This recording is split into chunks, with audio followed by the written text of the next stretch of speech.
Le mardi a une saveur un petit peu particulière puisqu'on parle sexe, on parle de couple, on parle de libido avec notre sexothérapeute de La Rochelle, Sophie Caldier, qui va répondre dans un instant à toutes vos questions puisque la dernière demi-heure de l'émission sera consacrée de 11h30 à midi aux questions des auditeurs. N'hésitez pas si vous avez un souci, si vous voulez nous dire que tout va bien, vous nous envoyez un message sur le Facebook de Naradio ou sur Twitter avec le hashtag Naradio. On essaiera d'y répondre. Sophie, on a 6 questions aujourd'hui pour cette première chez nous. On va débuter honneur aux femmes avec Marie. Marie qui nous pose une première question. Je n'ose pas parler de mes fantasmes à mon mari. Que dois-je faire? Ça ne doit pas être la seule à avoir ce souci, que ce soit les hommes ou les femmes. On n'a pas toujours, on n'ose pas toujours parler de ses fantasmes à son conjoint. Oui, donc bonjour Marie. Et effectivement, spontanément, je vous dirais de plutôt lui écrire vos fantasmes que de lui dire, si vous n'arrivez pas à lui raconter. Mais pourquoi pas? Après tout, effectivement, cela peut être très intéressant de poser ses fantasmes par écrit. Et comme vous disiez effectivement, Benjamin, tout fantasme n'est pas forcément bon à raconter. Si vous lui expliquez que vous voulez faire l'amour avec le voisin, par exemple, cela peut être très mal pris. Donc, l'objectif est de savoir pourquoi on veut raconter ces fantasmes. Est-ce que c'est pour les réaliser? Est-ce que c'est pour vous exciter mutuellement? Est-ce que c'est pour qu'ils comprennent que vous n'êtes pas la mère de ces enfants et cette femme si sage que vous êtes devenue? Quel est l'objectif? Déjà, ça, c'est la première chose à éclaircir dans sa tête avec soi-même, comme on dit. Et après, je pense qu'il est très important de pouvoir en parler, mais pas n'importe comment. À chaque fois, je vais vous redire de mettre en place un climat propice, d'instaurer de la confiance entre vous, parce qu'on ne peut pas se livrer comme ça, c'est quand même l'intimité. Les fantasmes, c'est vraiment son intimité. Et donc, pourquoi pas également de lui proposer à lui de raconter un de ses fantasmes. Est-ce que tous les fantasmes sont avouables? Est-ce que ça peut poser des problèmes dans le couple? Parce que je suppose qu'il peut y avoir un homme ou une femme qui fantasme sur quelqu'un d'autre, qui fantasme sur quelque chose d'un peu inavouable. Non, je pense qu'il ne faut pas tout dire, c'est vraiment son jardin secret. Après, il y a certains fantasmes, effectivement, qui peuvent être là pour exciter, pour s'exciter l'un l'autre, et ça, au contraire, c'est mettre du piment dans sa vie de couple, donc pourquoi pas.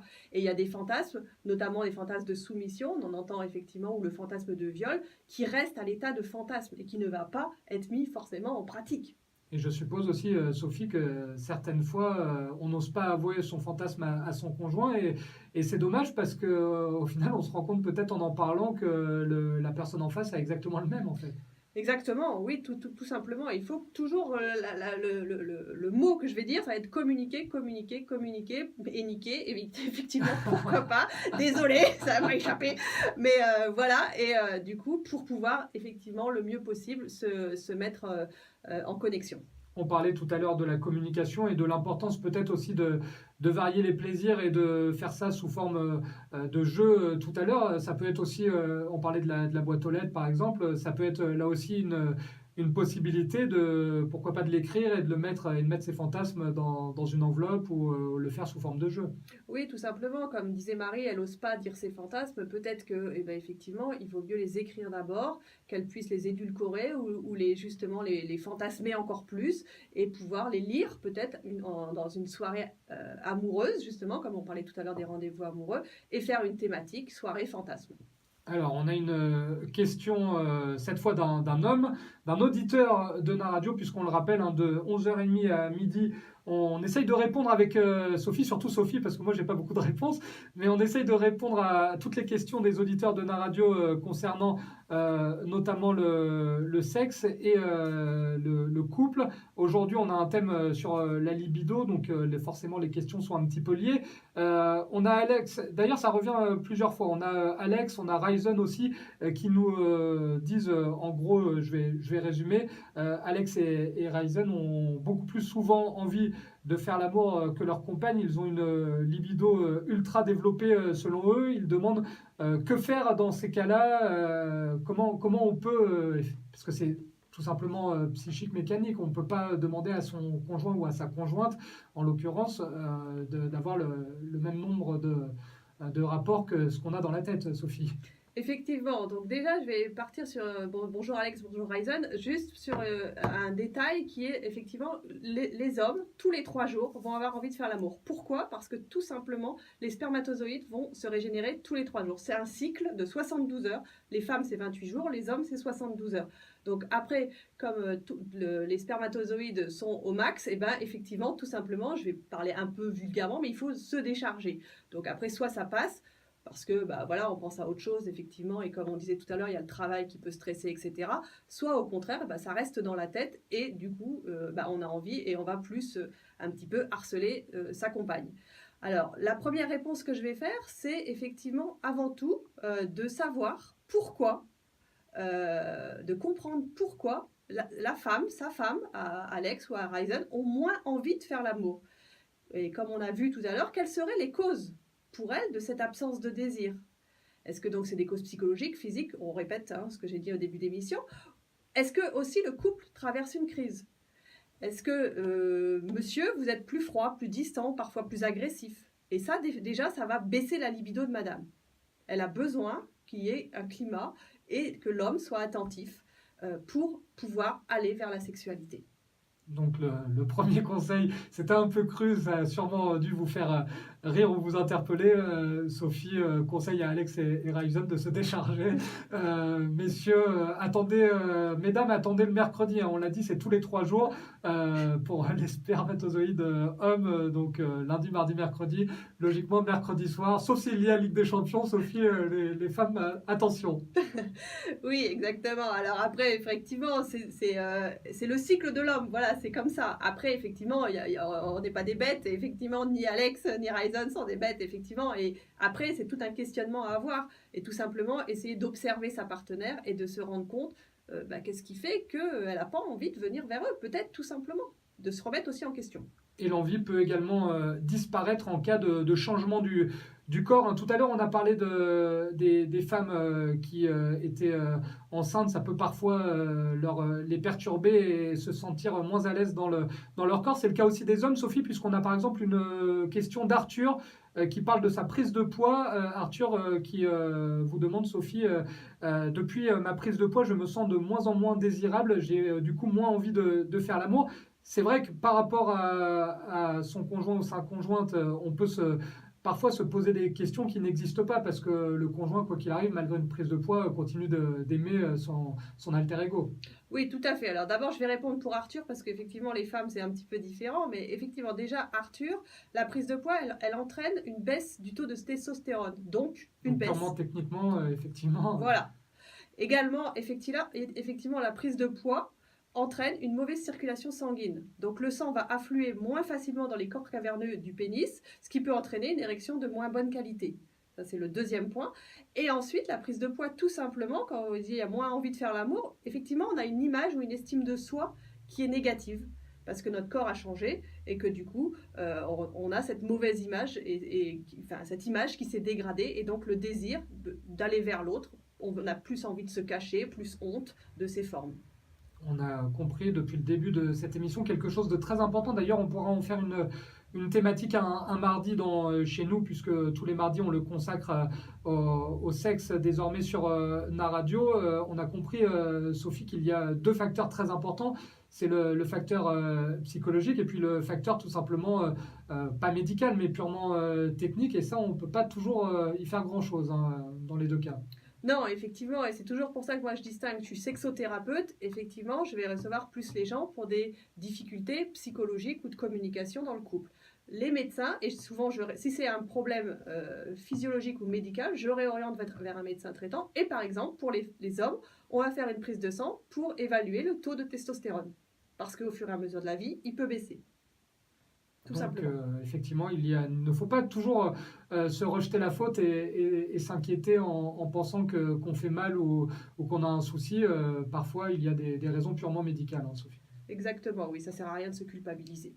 Et c'est l'inverse. Il faut reprendre confiance en soi, on l'a bien compris dans cette émission. Sophie Caldier, sexothérapeute à La Rochelle pour la grande première de l'émission. Ça va, Sophie, ça se passe bien? Ouais, super. Benjamin est très accueillant, donc ça va. Bon, c'est parfait. On a encore 3 questions d'auditeurs, puisque vous le savez, vous pouvez, dans la dernière demi-heure de l'émission, nous poser toutes vos questions. N'hésitez pas, hein, pas de tabou entre nous. On a déjà répondu aux questions de Marie, d'Alex et Ryzen, ou encore d'Arthur. Vous allez sur la page Facebook de Naradio, vous nous laissez un petit message. Vous pouvez le faire en message privé, hein, ça ne vous engage en rien. Si vous souhaitez qu'on change un petit peu votre prénom, votre identité, il n'y a pas de souci, on le fait. On n'est pas là pour vous mettre mal à l'aise, on est là pour vous rendre service et vous répondre à toutes vos interrogations. Vous pouvez aussi aller sur Twitter, le Twitter de Naradio avec le hashtag Naradio. On a une question de Pierre, Sophie. Pierre qui nous raconte qu'il est en couple depuis 3 ans et déjà la routine s'est installée. Nous n'avons presque plus de rapport, je cite, que faire pour relancer la machine. Déjà, avant de répondre à la question de Pierre, Sophie, est-ce que vous avez constaté en consultant régulièrement qu'il y avait pas une date de péremption, mais est-ce qu'il y a déjà un nombre d'années dans le couple où la routine commence à s'installer ? Déjà, il faut savoir que toute la première période, entre 6 mois et 18 mois, c'est la lune de miel. Donc pendant cette période-là, les deux partenaires sont tout à fait OK pour faire l'amour très régulièrement. Et ensuite, on passe à la phase où on apprend vraiment à se connaître. Un peu, les masques tombent et on va entrer dans le quotidien, dans la vie quotidienne, avec certaines habitudes. Et là, on va commencer à voir les défauts de l'autre. Et donc, est-ce qu'on accepte, est-ce qu'on n'accepte pas? C'est toute la phase, justement, et c'est là que le couple se structure vraiment. Et donc, après, des fois, dans la société actuelle, souvent, au bout de 2 ans, il y a déjà un enfant. Donc déjà... Oui, c'est vrai.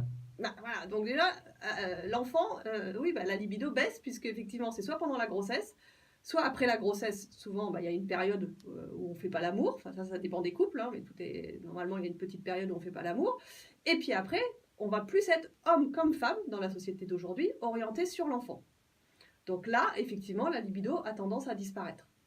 Après, s'il n'y a pas d'enfant, effectivement, il y a quand même un ralentissement de la sexualité, comme je vous l'ai dit, on sort de la lune de miel et on arrive dans une période où on apprend vraiment à se connaître et à faire des compromis avec l'autre. Donc, il y a forcément des couacs et puis des petites crises et des conflits. C'est effectivement dans tous les couples. Hein. Ne vous inquiétez pas si ça vous concerne. On va répondre à la question de Pierre, mais on vous l'annonce, hein, Sophie vient d'en parler. C'est sûr qu'on aura une thématique autour de l'enfant, autour de la grossesse, sur tous ces sujets-là pour essayer de répondre là encore à vos questions. Alors la question de Pierre, c'était comment relancer la machine, comment un peu casser la routine. D'ailleurs, c'était aussi... un peu en rapport avec la question par exemple d'Alex, c'est vrai que c'est une question qui revient régulièrement, on en a parlé tout à l'heure, comment relancer la libido. Pierre, qu'est-ce qu'on lui conseille après 3 ans de couple? C'est encore un jeune couple, 3 ans. C'est clair, effectivement, donc il faudrait savoir déjà comment il communique. Est-ce qu'il parle de sexualité? Parce que juste, pareil, l'appétit vient en mangeant, hein, comme on faisait des analogies avec la nourriture tout à l'heure, et effectivement, plus on en parle, moins il y a de tabou dans le couple. Plus c'est facile de dire moi j'ai pas envie, j'ai envie, et pourquoi et comment, et de pouvoir vraiment prendre ce temps pour communiquer ensemble. Voilà, déjà ça c'est le premier conseil. Donc communication, ça c'est super important. Après, de savoir quelle est la qualité de la relation. Est-ce que, justement, Pierre, vous rentrez chez vous et puis vous avez direct envie, donc vous allez vers votre femme sans même prendre le temps d'observer, de voir dans quel état psychique elle est, si elle est stressée, pas stressée, etc. C'est vraiment l'observation de l'un et de l'autre. Je parle là, c'est Pierre, effectivement, mais c'est aussi la femme qui doit observer comment est son partenaire. Ouais, communication, observation de qualité première chez l'homme en règle générale. C'est ça, exactement. Ça prend. Bon, on essaiera de vous donner des conseils, messieurs, pour mieux communiquer.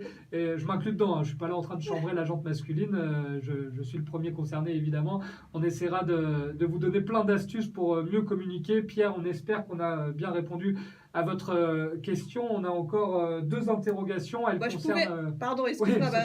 Je pouvais continuer, effectivement, toujours, hein, pour Pierre. Après, l'important, c'est de passer à l'action, effectivement, mais en respectant le rythme de chacun.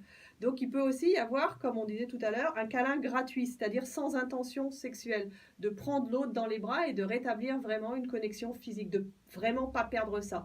Parce qu'effectivement, même si on peut être énervé contre l'autre ou énervé pour des raisons extérieures au couple, il faut vraiment pas perdre le lien, parce que plus on perd le lien, plus on prend de la distance dans le couple, et puis effectivement, moins il y aura de relations sexuelles. On parle de sexe tous les mardis de 10h à midi chez nous avec notre sexothérapeute Sophie Caldier. On parlait tout à l'heure des chanteurs comme Marvin Gaye ou encore Barry White pour relancer la libido. Marc Lavoine, ça peut être pas mal pour ceux qui préfèrent les chansons en français. Je vois les yeux de Sophie, là, Marc Lavoine, ça y est, pour relancer la libido de Sophie, on a trouvé le bon chanteur. Non, mais la voix de Marc Lavoine, en tout cas, moi, ça me fait quelque chose. Toutes les femmes, c'est pas la même chose, puisqu'on est toutes vraiment des personnes à part entière. Mais effectivement, lui, sa voix, effectivement, ça fait quelque chose, quoi. Ouais, on l'aime pas trop chez les hommes, Marc Lavoine. On l'adore, mais c'est vrai que ça peut. On parlait des fantasmes tout à l'heure. Ça a été un fantasme de pas mal de générations de femmes, Marc Lavoine. Alors moi, pas forcément, pour moi personnellement, pas fantasmé, mais la voix, et comme je suis très très très sensible à la voix, moi il y a des gens que je vois de loin qui je vais trouver très séduisants, ils approchent, j'entends leur voix, je fais au revoir, merci, pas de dessert pour aujourd'hui. Bon, pour l'instant, l'avantage c'est que les questions ne sont que par écrit, donc on n'a pas encore d'auditeurs qui peuvent repousser Sophie. On a répondu aux questions de Marie, d'Alex, de Ryzen, d'Arthur ou encore de Pierre. Il y avait pas mal de thématiques différentes. Merci parce que pour cette grande première, c'était pas forcément évident de prendre son courage à deux mains et de nous poser des questions. On remercie ceux qui l'ont fait et on vous invite évidemment à en poser plein pour toutes les émissions du mardi. D'ailleurs, si vous voyez que la thématique ne correspond pas à une question qui vous interroge un petit peu, c'est pas grave, vous pouvez quand même la poser. On n'est pas obligé de répondre toujours à des questions qui concernent la thématique du jour. Aujourd'hui, on parle de la libido et on a Delphine, Sophie, qui nous pose une question. Mon partenaire m'excite beaucoup moins qu'avant, mais je n'ose pas lui en parler. Là encore, une question qui ne concerne pas que Delphine. Les hommes et les femmes sont nombreux dans ce cas. C'est compliqué effectivement d'en parler, je suppose. Oui, tout à fait, oui, effectivement. Bonjour Delphine. Donc effectivement, dans un premier temps, je conseillerais de réfléchir aux raisons de cette baisse d'excitation. Est-ce que c'est lié effectivement au physique de ton partenaire? Est-ce que c'est lié au fait qu'il y ait beaucoup de conflits dans votre couple? Est-ce que c'est lié au fait que il est plutôt dépressif actuellement, donc du coup beaucoup moins excitant? Voilà, toutes ces questions-là, dans un premier temps, plutôt de ton côté, y réfléchir et prendre le temps de te poser. Moi, je dis tout le temps aux gens de prendre une feuille de papier, mettre les plus, mettre les moins et voir ce qui se passe. Et ensuite, dans un second temps, c'est plutôt effectivement oser, même si tu n'oses pas. C'est pas évident, ça quand même, parce que montrer à son mari avec qui on est, ou à sa femme d'ailleurs, avec qui on est depuis 10 ans, tiens, j'ai fait une feuille avec les plus les moins, Sophie, c'est pas sympa ça. Non, justement, la feuille, j'ai dit que c'était toute seule quand on était... Ouais, faut bien la déchirer quand on la met à la poubelle, du coup. Voilà, mais c'est pas, on n'arrive pas avec sa feuille, justement, j'allais y venir, Benjamin, quand même. Donc, effectivement, il faut prendre son courage à deux mains, mais il faut aborder le climat, le sujet dans un climat de bienveillance. On peut pas aller comme ça démolir l'autre. On va pas dire tu m'excites plus, t'as vu comment t'es maintenant, tu t'habilles toujours en jogging, c'est bon, j'ai pas envie de toi. Non, on va pas être comme ça. On va essayer aussi d'employer le je. Je suis actuellement en baisse d'excitation, on a moins de communication, peut-être que ça serait bien avec des solutions. Il faut que Delphine arrive avec des solutions. Donc des solutions et évidemment, on n'arrête pas de le dire, mais peut-être aussi d'abord, avant de faire les plus, les moins, c'est pas que je veux défendre qui que ce soit, Sophie, mais peut-être aussi une remise en question au départ. Essayer d'abord, avant d'accuser l'autre, même si c'est un mot un peu fort d'accuser, mais toujours essayer un petit peu d'abord de balayer devant sa porte. Exactement, c'est ce que je disais. La première étape, c'est vraiment de réfléchir aux raisons de cette baisse d'excitation, soi avec soi, tout simplement. Et effectivement, Sophie l'a dit, le jogging, c'est pas obligatoire, messieurs. Même pour les femmes actuellement, voilà, il y en a qui sont en jogging toute la journée. La dernière question, elle est là aussi d'une auditrice de Na Radio. C'est Julie qui nous la pose. Ma libido a chuté depuis que j'ai changé de travail et que je rentre tard le soir. Comment faire quand la fatigue prend le dessus sur le désir? Là encore, c'est une question qui revient assez régulièrement avec en France de plus en plus de Français qui sont accaparés par leur travail. Sophie, c'est vrai que c'est pas toujours évident. Alors si en plus, on en parlait tout à l'heure, on a la place prise dans sa vie par un enfant, si on a l'enfant et le travail, il faut réussir à trouver la motivation après, certaines fois, pour pour augmenter sa libido. Tout à fait, oui, effectivement, comme on a dit, il y a des facteurs psychologiques. Donc là, le fait d'avoir changé de travail, ça peut effectivement amener du stress et de l'anxiété. Et effectivement, il y a les contraintes horaires, une fatigue, le travail fatigant. Donc il y a, comme on appelle ça maintenant actuellement pour les femmes, mais je pense aussi que ça existe chez les hommes, une certaine charge mentale. Et donc une fatigue psychologique qui en va empêcher chez les femmes le lâcher-prise. Puisque les femmes, il faut vraiment qu'il y ait des conditions très particulières pour qu'on puisse lâcher prise. Et le lâcher-prise amène la sexualité. Est-ce qu'il y a des solutions techniques, Sophie, quand on est épuisé en sortant du travail? Évidemment, on déconseille tous les excitants comme le café, etc. Mais est-ce qu'il y a des solutions parce que parfois on a envie, mais le corps, entre guillemets, on écoute son corps et là on peut pas parce qu'on se dit non, je suis vraiment trop épuisé. On réfléchit, on se dit tiens, j'ai quand même envie de faire l'amour, mais je sens que je vais pas tenir. Ou alors je sens qu'il va falloir que je me couche parce que demain matin le réveil va sonner. Comment on gère dans ces cas-là? Est-ce qu'il y a des solutions pour éviter la fatigue? Alors, pour éviter la fatigue, non, mais il faut savoir qu'une relation sexuelle énergétise plutôt. Donc, effectivement, ça a que des bienfaits de faire l'amour. Donc, il faut se dire, oui, effectivement, je suis fatiguée actuellement, mais et surtout les femmes, peut-être les hommes, on sait qu'ils s'endorment un petit peu, parfois, certains, après avoir fait l'amour. Les femmes, non, on a une super patate après. Donc, effectivement, ça donne énormément d'énergie. Donc ça repousse encore le coucher pour le réveil du lendemain matin, pour celles qui ont la problématique du travail. Oui, après, tout dépend de l'âge des enfants, mais on peut peut-être juste changer les habitudes, rentrer du travail et puis commencer peut-être par faire l'amour. Et après, s'occuper des enfants, aller les chercher à l'école ou à la crèche, et puis pouvoir préparer le repas, et tout ça, du coup, dans la bonne humeur. Si on a inversé son rythme habituel, ça peut être possible. Ou en prenant une RTT, tout simplement, un après-midi. Donc pour nous les hommes, ça commence à faire beaucoup. On rappelle, communication, petite 1, petit 2, observation, petit 3, organisation. On est mal barré, Sophie, on va se retrouver, je le sens, plus que le mardi. On va rajouter peut-être les soirs. le mercredi et le soir. Vous l'avez compris, on parle de sexe désormais sur Naradio. Tous les mardis matins, prenez votre rendez-vous, 10h midi chez nous le mardi, avec la dernière demi-heure consacrée à vos questions. D'ailleurs, vous retrouverez les questions des auditeurs sur la page Facebook et YouTube de Naradio. Comme ça, vous pouvez prendre votre petit stylo, comme l'a dit Sophie, faire les plus, les moins et noter toutes les petites astuces de Sophie. Merci beaucoup, Sophie. C'était un plaisir. On se retrouve mardi prochain. C'est bon, il n'y a pas de problème. Vous re-signez. Ah oui, tout à fait. Merci, Benjamin. Merci pour l'accueil. Allez, à très vite, Sophie. Et bonne journée à tous à l'écoute de Naradio.